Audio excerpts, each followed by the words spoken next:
that, Bob. What other matters were discussed at the meeting? Well, I'd like to address one other matter, Deb. That's it's allied to what we just touched on, homelessness. Yeah. Council approved the leasing of 2 sites at no cost to a local not-for-profit organisation, the Tiny Homes Foundation. Okay. As part of an effort to help tackle homelessness on the Central Coast. Fantastic. Great to know. It is good to know. And the land's located in Gosford and New Minor.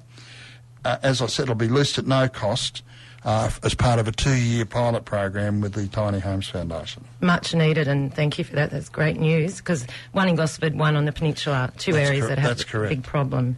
What is the objective of the pilot program?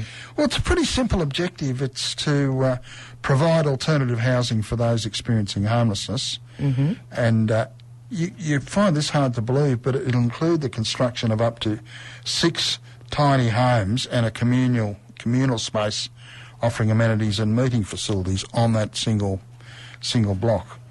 Now, people say, well, gee, that's a tiny home, that's a very small area, but it beats being homeless. That's right. By a long stride. Yeah.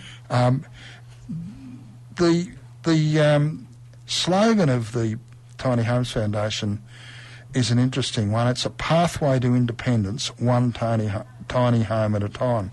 Now, that's a refreshing approach. It's lovely. Attempting to overcome the scourge of homelessness. Now, so they're not overwhelmed by the volume of homelessness. They're looking at helping one person or one family at a time. Mm-hmm. And I think they're to be commended for that approach. It's a really great incentive and for these homeless people, as you said, to get them together in one place, to get them on track, and then they can move on, hopefully. Well, this is a 2-year program. It'll be very interesting to see at the end of the pilot program just how this has come into force. Whether it's a successful exercise, and I expect it will be. Yeah.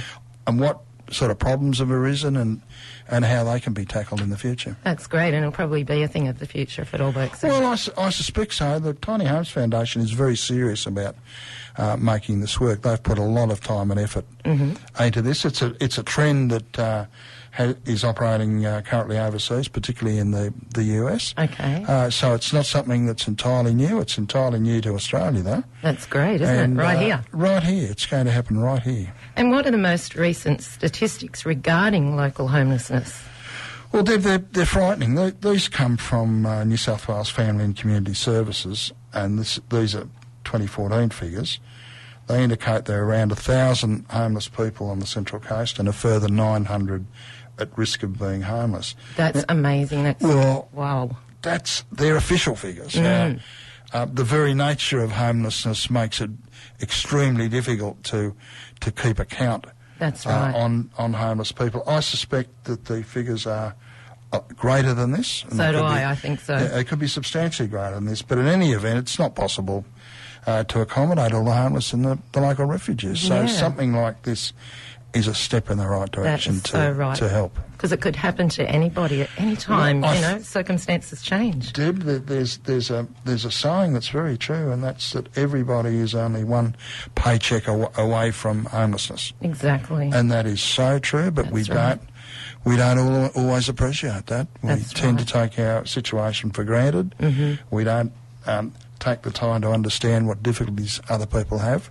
And I'm really pleased to be involved in a council that's supporting this project. And I'm very proud of this council as well. Oh, thank you. And what are regarded as the causes, apart from losing jobs and family breakups? Well, they are one or two of the major problems. The ones that are frequently listed are domestic and family violence, which is and at the moment that's a horrendous problem. What do they say? 63 women have died this year. It's frightening. The chronic shortage of affordable and rental housing, severe and persistent mental illness, and as you said, unemployment and poverty. Now there are no doubt other reasons, but they're the major ones that are generally regarded as being the causes of homelessness. Yeah. Well, thank you, and thanks for the Gosford City Council for getting together with that initiative with Tiny Homes. and supporting the homeless people. Well, hopefully we'll hear a lot of good things about it. I hope so too, Bob. Thanks for coming in, and we'll see you again next week. Look forward to seeing you next week. Okay, it's 28 to 11. Here's Dolly Parton and 9 to 5 on Coast FM.